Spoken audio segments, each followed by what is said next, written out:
아멘. 네, 다니엘서 이제 저희가 4일 동안 쭉 이렇게 아마 함께 그 공동체가 읽고 또 묵상하고 하는 가운데 이제 대단원의 막을 내리는 10장, 11장, 12장을 이렇게 읽게 되겠습니다. 오늘부터인데 10장은 다니엘이 마지막에 환상을 보고 나서 또 그 환상을 가지고 기도를 하는 그런 내용들이 있고 그 기도를 또 천사들이 와서 하나님의 뜻에 응답을 주는 그런 내용들이 있고 11장 12절에는 실제 그 환상들을 통해서 앞으로 이루어질 일들에 대한 미래의 비전 이런 것들을 같이 보여주는 내용들로 이렇게 구상이 되어 있습니다. 그래서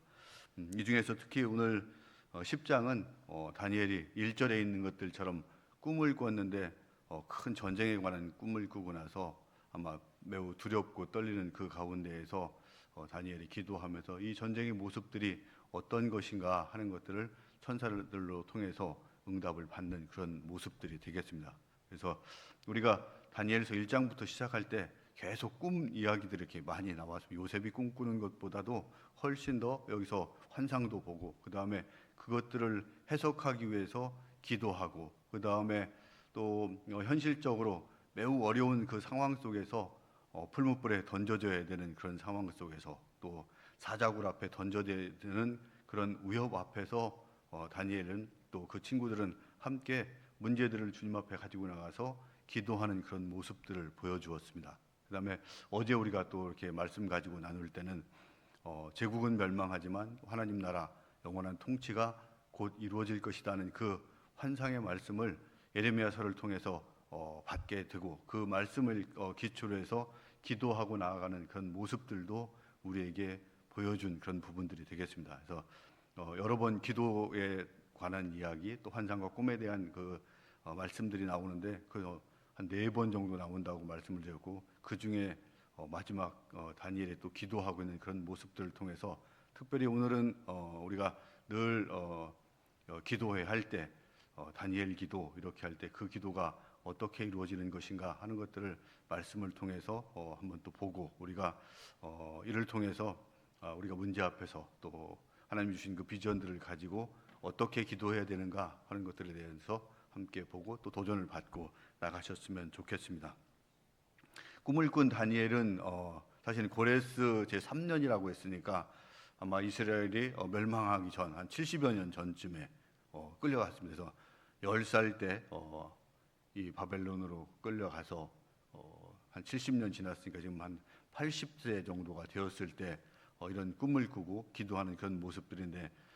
이 전쟁이라고 한 그 부분들은 아마 이렇게 학자들이 해석하고 보고할 때는 확실하게 뭐라고 이렇게 나와 있지는 않지만은 고레스 원년에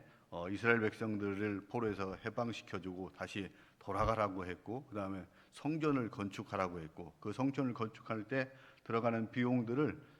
바사왕 새로 들어선 제국에서 그 모든 것을 지원할 것이다라는 그런 약속들이 쫙 반포되어 있지만 이런 것들이 이루어지지 않는 그 상황 속에서 아마 이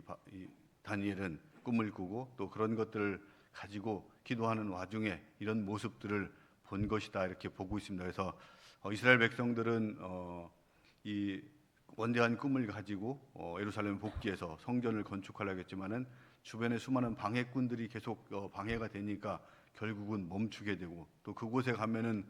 정말로 지상 낙원처럼 새롭게 된 곳에서 다시 신앙생활하면서 멋지게 살아갈 수 있을 것이라고 기대했지만 그곳의 삶은 완전히 폐허가 되어 있는 가운데에서 이 아마 바벨론 포로로 사는 것보다 더 힘들고 어렵기 때문에 포로 귀환하는 것들도 포기하고 그냥 이방 나라에서 끝까지 살아가려는 그런 마음들이 더 많은 상황 속에서 다니엘은 이런 환상을 보고 또 기도하게 된 것이다 이렇게 보고 있습니다. 그래서 2절에 이런 환상을 보고 나서 꿈을 꾸고 나서 기도하는 모습이 그때나 다니엘이 세 일 동안 슬퍼하며 기도했다 이렇게 이야기를 하고 있습니다. 이런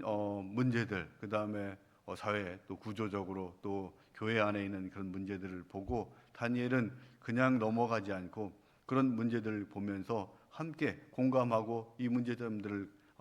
느끼고 나아갔기 때문에 그 문제들을 가지고 나아갈 수 있었고 큰 전쟁이 일어나는 것들이 아마 다니엘 입장에서 아무 문제도 아니다라고 생각할 수 있지만 그 그 전쟁이 미치는 영향들 이런 것들을 생각하면서 결국은 다니엘이 기도의 자리에 나가지 않을 수 없었던 그런 이유들이고, 다니엘이 21일간의 이 기도를 하게 된 첫 번째 이유는 바로 슬픔 속에 잠겨 있었기 때문이다 하는 것들을 저희들에게 이야기하면서 아마 당시에 느헤미야 또 선지자처럼 성전 건축이 지연되는 것들을 보면서 또 이 마음속에 불같은 또 열정들이 드러나서 현재 있는 안락함을 포기하고 그곳에 가서 그 일을 감당했던 것들처럼 다니엘은 기도의 자리로 들어갔던 것들을 우리에게 보여주고 있습니다. 그래서 저희들도 이 땅 가운데 살아가면서 이런 이 세상이 정말로 우리 마음에 들지 않고 이런 것들을 우선 우리 눈에서 또 마음에서 그런 것들을 찾아내고 보고 또 그것에 따라서 슬퍼하는 마음들을 함께 가지고 나가야 되는데, 우리는 그냥 눈앞에 보이는 나의 유익, 이득, 또 편안함과 안락함 이런 것들만 따지다 보면은 그런 모습들이 전혀 보이지 않을 수도 있을 것 같습니다. 그래서 우리가 이런 영안을 분별해서 이런 문제들을 보고 또 하나님의 마음을 가지고 정말로 슬퍼하는 그 마음 속에서 우리가 회복하고 나아가는 그런 것들이 우리 가운데에서 먼저 펼쳐져야 되는 것 같다 하는 생각을 하고, 정말로 하나님 마음을 아프게 하는 것들이 무엇인가 그런 것들을 찾아서 우리의 기도 또 하나님의 능력으로 그런 것들이 바뀌어 나가도록 우리가 함께 기도의 자리에 나아가는 저와 여러분이 되었으면 좋겠습니다. 두 번째는 세 일 동안 기도하는 그 육적인 그런 모습들이 나타나는 것들이 바로 3절에 있는 것들처럼 다니엘은 그 기간 동안 좋은 떡을 먹지 아니하며 고기와 포도주를 입에 대지 아니하고 또 기름을 바르지 아니했다 이렇게 이야기를 하고 있습니다. 아마 여기에 있는 떡과 포도주, 기름 이런 것들은 부귀영화 또 나에게 주는 안락함, 기쁨, 편안함 이런 것들을 대변하는 것들로 이렇게 보여지고, 우리가 기도할 때 그런 것들을 멀리했다는 것들은 우리의 기도를 방해하는 육체적인 또 이 물질적인 이런 것들을 멀리하는 그런 부분들로 우리에게 보여지고 비춰지고 있는 그 부분들로 이렇게 이해하시면 될 것 같습니다. 그래서 우리도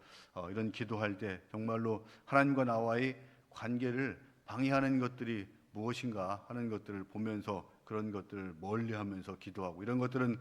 나의 관심을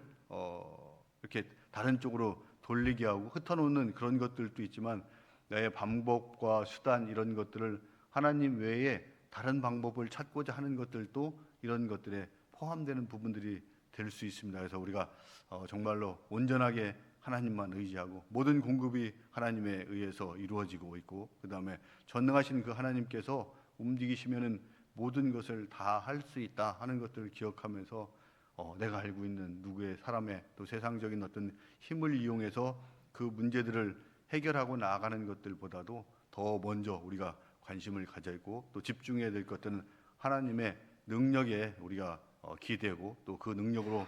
문제들을 해결하고 또 문제들을 풀어나가는 것이 필요하다 하는 것들을 바로 다니엘이 떡과 포도주와 기름을 멀리하는 그 모습 속에서 우리가 찾을 수 있는 부분이다 하는 것들을 기억하면서 온전하게 하나님 한 분만 의지하고 나아가는 저와 여러분이 되었으면 좋겠습니다. 그 다음에 기도할 때 다니엘은 세 일회 동안 아마 처음부터 작정하고 그렇게 기도했는지는 우리는 알 수 없습니다. 그래서 그런 기록도 없습니다. 하지만은 세 일회 동안 기도하고 났을 때 응답을 받았기 때문에 아마 거기서 기도를 마쳤을 수도 있고 또 기도를 계속 이어갈 수도 있었을 것 같습니다. 하지만 어쨌든 세 일회가 찼을 때 다니엘이 응답을 받는데 12절에 보면은 12절 한 후반 정도 보면은 우리에게 또 재미있는 표현들은 다니엘이 하나님 앞에 스스로 겸비하게 하여 하기로 결심하던 첫날부터 내 말이 응답을 받았다 이렇게 이야기하고 있습니다. 그러니까 21일이 다 지났을 때 그 기도의 제목들이 응답을 받은 것이 아니고 사실은 첫날 기도하기 시작했을 때 그날에 이미 응답을 받아서 내가 내 말로 말미암아 여기 왔다 이렇게 하겠습니다. 그러니까 첫날부터 천사는 하나님의 메시지를 가지고 오기로 이미 마음 먹었는데 13절에 보면은 바사왕의 여러 왕들이 그 가는 길을 계속 막았기 때문에 더 갈 수 없었다. 이미 그 기도 응답은 우리에게 기도를 시작하는 그 마음먹은 날부터 주어졌지만은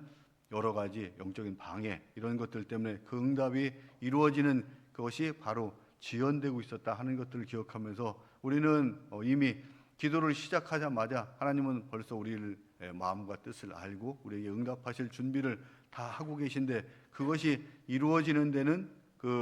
이 영적인 방해, 사탄의 방해 이런 것들 때문에 이루어지는 데는 시간이 더 걸릴 수 있다 하는 것들을 보여주면서 우리가 기도할 때 응답이 지연되고 있다고 해서 멎을 일들이 아니고 끝까지 기도했을 때 하나님은 이미 준비하신 그것을 가장 좋은 때에 우리에게 보여줄 수 있다 하는 것들을 분명히 오늘 말씀을 통해서 보여주면서 우리가 기도할 때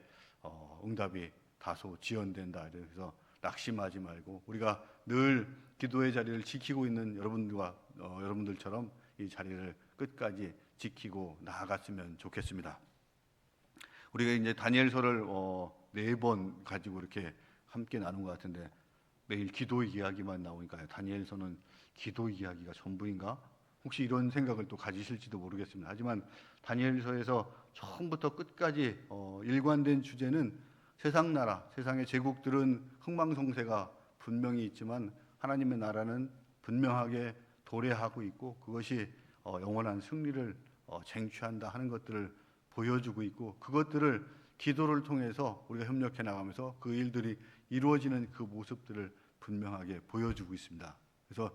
다니엘이 10살, 10세 때 포로로 가서 80이 되는 노인이 될 때까지 그 거룩함을 유지하면서 하나님을 의지했을 때 세상의 왕들은 여럿이 바뀌어 나가고 또 제국은 또 새롭게 들어섰다가 멸망했지만은 다니엘은 끝까지 넘어지지 않고 여기까지 오는 그 모습들을 통해서 제국이 다니엘을 이긴 것이 아니고 또 이스라엘을 이긴 것들이 아니고 바로 다니엘과 또 기도하는 이스라엘의 남은 자들이 그 제국들, 세상 나라들을 이기고 나갈 수 있다 하는 것들 우리에게 분명하게 보여주고 있습니다. 그래서 12절에 가서 우리가 나누지는 않았지만 정말로 지혜 있는 자가 궁창의 빛과 같이 빛나고 또 많은 사람을 옳은 대로 오르게 한 그 사명을 감당한 사람들이 하늘의 빛과 같이 영원히 빛날 것이라는 그런 약속의 말씀을 주시고 있고 또 한번 12장 맨 끝절에 한번 가서 이렇게 봤으면 좋겠습니다. 12장 13절에 보면은 너는 가서 마지막을 기다리라. 이는 내가 평안히 쉬다가 끝날에는 내 몫을 누릴 것임이라. 이렇게 이야기를 하고 있습니다. 그래서 이제 80이 된 다니엘에게 가서 마지막을 기다리라. 이는이라고 했잖아요. 왜 그러냐면은 내가 평안히 쉬다가 끝날에는 내 몫을 풍성하게 충분히 누릴 것이다. 이렇게 약속을 하면서 다니엘처럼 그 자리를 지킨 자가 또 하나님의 어떤 면류관을 받고 분명하게 승리할 것이라는 그런 약속의 말씀을 주고 계십니다. 그래서 우리도 마찬가지 세상의 문제들, 교회가 계속 세상에 질타를 받고 있고 또 우리의 기도하는 것들을 막는 그런 현실, 세상은 점점 더 좋아지는 것 같지 않은 그런 느낌도 드는 그런 순간들에도 우리가 낭망하고 절망하지 않고 결국 하나님의 나라가 승리한다는 확신 속에서 기도의 자리를 지키며 또 다니엘이 우리에게 알려준 그 기도의 방법들 또 형태들 또 기도하는 내용들을 가지고 하나님 앞에 더 가까이 나아가는 저와 여러분이 되길 축원드리겠습니다. 말씀을 기억하면서 우리 잠시 또 기도하도록 하겠습니다.